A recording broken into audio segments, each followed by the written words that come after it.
Hello and welcome to Xaar's 2023 full year results presentation. My name is John Mills and I'm pleased to be joined by our CFO Ian Tickius. Before we start, I'd like to give you some market context and provide insight into our November trading update. At the last interim results presentation, we had a strong pipeline which was due to start delivering growth at the end of 2023 and into the first half of this year. However, between that point and our trading update in November, a number of major geopolitical and macroeconomic events took place. This was coupled with certain key OEMs having unexpected commercial and technical issues, resulting in their decision to delay the launches of their products. These factors led us in November to revise down our expectations of revenue and profit for 2024. But whilst we may have been wrong about the timing, we were not wrong about the strength of our pipeline and the magnitude of the medium to long-term prospects. So, returning to the 2023 results. With the economic challenges of Q4, which we expect to continue into this year, it is easy to overlook that we delivered a positive result in 2023 with an adjusted profit of £2.9 million. And to help us navigate these tougher economic conditions, we have implemented a clear cost management plan alongside other operational initiatives, which I will cover in detail later. Despite the challenges, the sound foundations we have built are still in place. We have a strong and growing pipeline, driven by the best-in-class capability of our printheads. We have an experienced industry-leading team and a healthy balance sheet, and we remain convinced that we have the right strategy in place to deliver the long-term opportunity. And with that, let me hand over to Ian, who will start by taking you through our full year financial results. Good morning. I will now take you through the financial results as usual and also add some colour to the actions we are taking to counter the macroeconomic headwinds already mentioned by John. First, let me take you through the full year results. Overall, we have delivered a good performance in line with market expectations, particularly given the context of the external environment. Some key highlights to note. Revenue was £71 million, a decrease of 3% compared to 2022. This reflects the economic conditions that had a significant impact in Q4 of 2023. And as John's described, a number of customer product launches were delayed, impacting revenue in the later stages of the year. Gross margin is broadly in line with last year at 38%, which in the face of reduced printhead volumes and higher input costs demonstrates how well we have mitigated these impacts. Our adjusted profit of £2.9 million was in line with our expectations, with the planned one-off disposal of a non-core IP asset offsetting the impact of the recent factory reorganisation. And our balance sheet and financial position remains healthy, with net cash at the end of the year of £7.1 million. So let's look at the operating results in more detail. Printhead revenue is lower at £37 million, with volumes lower due to the impact of economic factors that we've already discussed, especially in Q4. This is particularly so in our core sector of ceramics, which has been affected by the rising level of interest rates and reduced construction industry activity, impacting the purchases of capital equipment. As a result, our underlying business has seen an annualised reduction of £10 million. Having said this, we have grown our customer base and maintained our market share. We have also built stronger partnerships with 12 new OEM product launches during 2023, which will deliver revenue in 2024 to offset the reduction in our underlying business. We are optimistic about revenue growth as we now have clearer visibility of our customers' product launches in new application areas. And although these launches are taking longer than originally anticipated, we have confidence in their success and ultimately the revenue gain for us. Moving to EPS. This is a business unit that, as we have previously said, has been transformed through careful management and a focus on its core skills.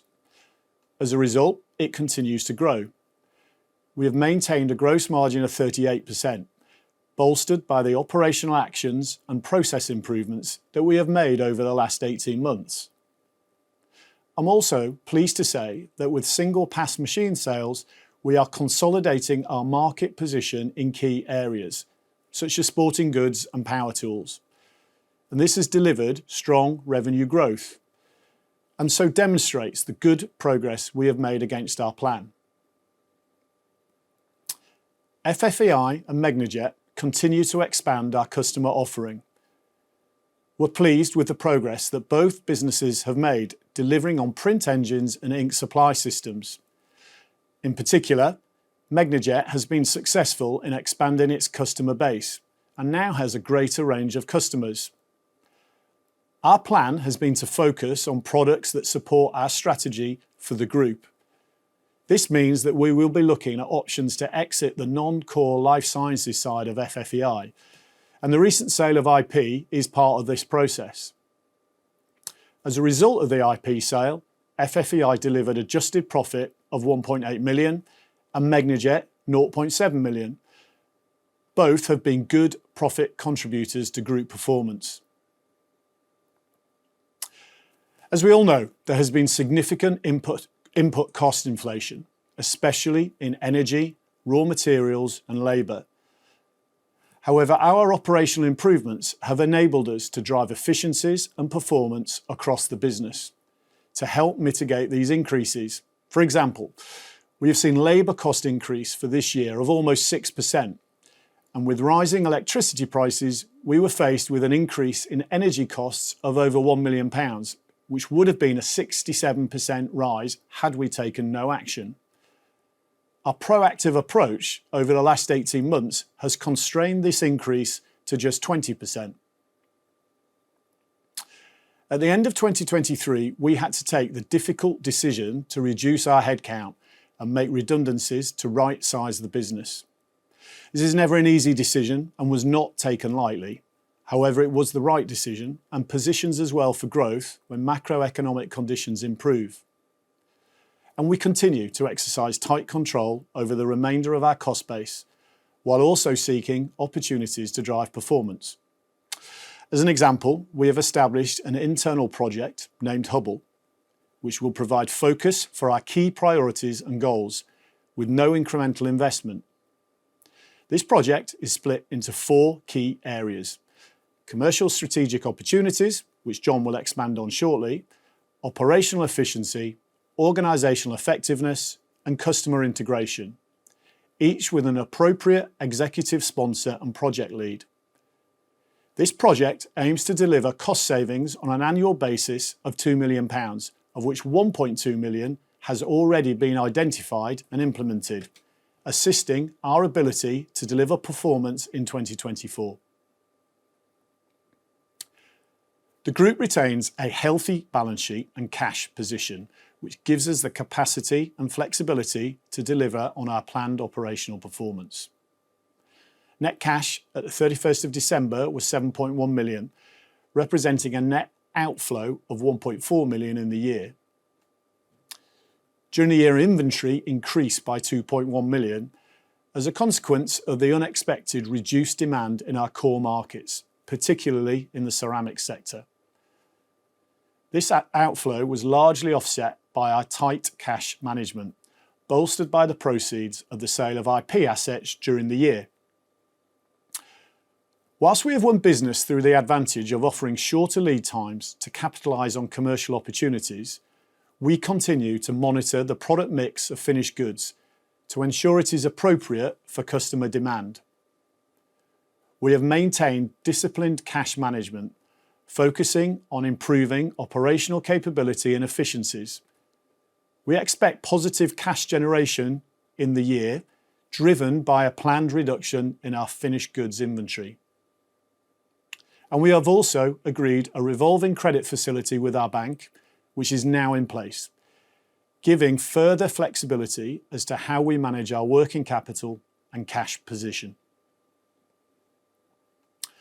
So, in summary, market conditions have been challenging, and whilst there has been an increasing level of customer product launches, this has taken longer than we had initially expected.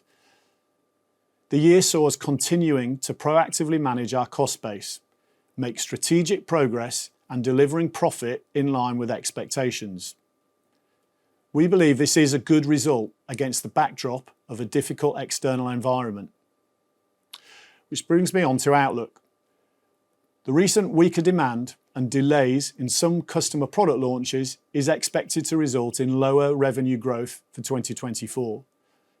And due to a combination of a number of factors, such as increasing input costs and a reduction in our finished good inventory levels, there will be an impact on gross margin in 2024.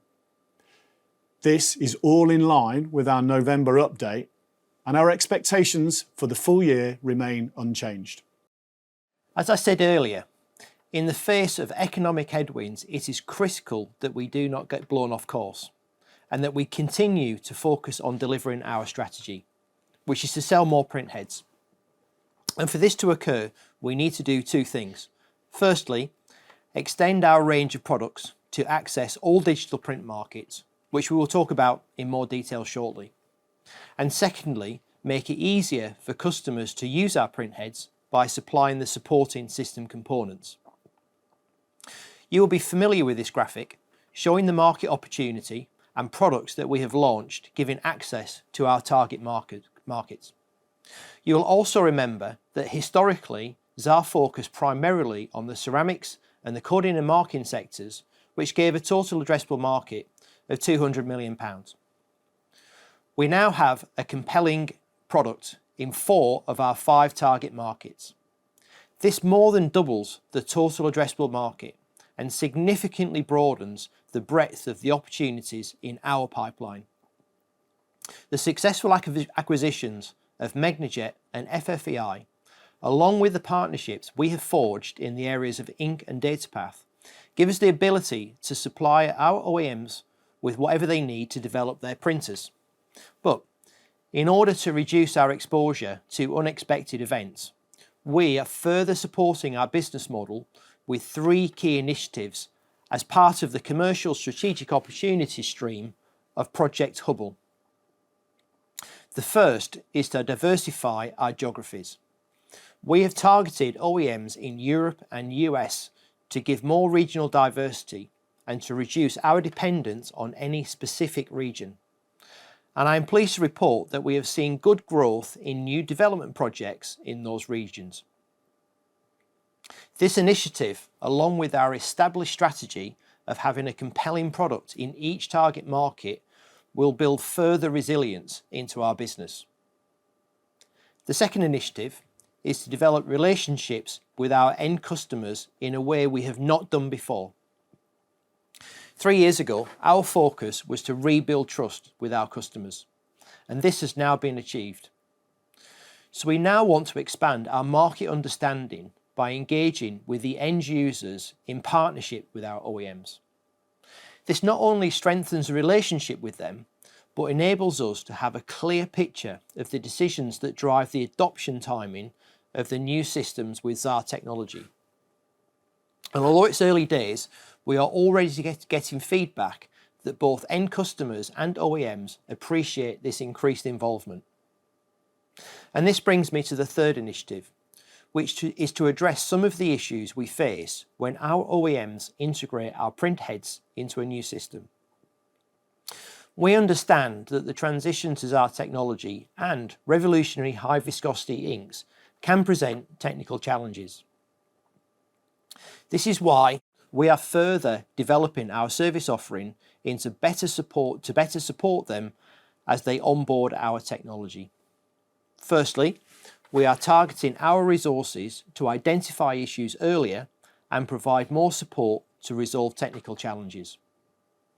We have pushed back the development and launch of our high-resolution technology into 2025 to ensure that we can deploy the resources from R&D to help our key strategic OEMs through 2024.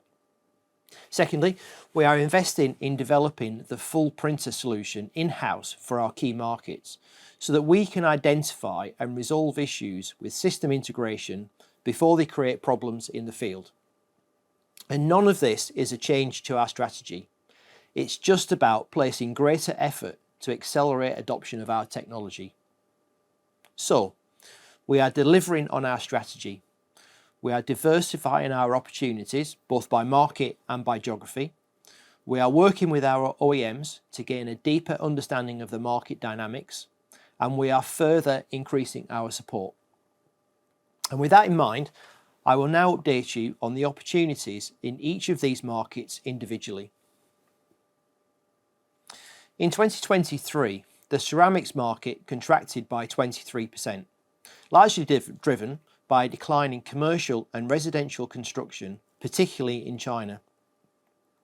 This prompted a delay in the launch by global ceramics leader System of their new printer with Xaar 720 DPI printheads, a decision that was not made until late into Q4 2023. But I'm pleased to say that the beta is now scheduled to be installed in May, and if successful, we anticipate the launch to happen in the second half of this year. And despite the significant downturn in the ceramics market, our established OEM partner NKT have been able to gain market share with the high resolution that the Xaar 2002 printhead gives. And we anticipate this growth will offset the decline in the overall market. So with the system machine launch and the traction we are gaining through NKT, we are well positioned to further increase market share once the global construction industry returns to growth. We saw 2 new product launches in this market in 2023, which will deliver revenue growth in 2024. One key success story has been KBA Cayman, who have launched a revolutionary glass printing technology using Xaar heads and high viscosity ink from Marabou. As you can see from the quote, this is the first time we have seen an OEM publicly acknowledge that Xaar heads and high viscosity ink has revolutionised their product offering. But that's not the only new development. We have made a significant technical breakthrough in the ultra-high speed, high quality printing of 1 and 2D barcodes. Our water-based high laydown technology allows replacement of solvent-based systems which currently have significant reliability and ESG concerns. And this development has drawn interest from the major coding and marking companies globally. Last time we spoke, I took you through the opportunity we have in 3D printing across several technologies and markets. And I want to update you briefly on this. So, firstly, 2 of the major global suppliers of desktop 3D systems have been developing full-colour inkjet machines based around Xaar printheads. There was an expectation that these product launches would take place at the end of 2023 and early 2024. But feedback from consumer research led to a redesign which has delayed the launches by 6 to 9 months. Secondly, global leaders in polymer jet have already made the decision to adopt Xaar technology due to the unique ability to print high viscosity fluids that yield final components with much greater mechanical strength. And whilst the current geopolitical and global economic challenges have led to delays in the development of these new products, they are still committed to adopting Xaar technology. And thirdly, 3D wax printing for the manufacture of jewellery, where Xaar's increased resolution and productivity, along with the ability to operate at high temperatures and viscosities, has enabled a new generation of 3D wax printers. We still expect the launch of the first product to be in Q2, with a higher volume second product being launched in Q4 this year.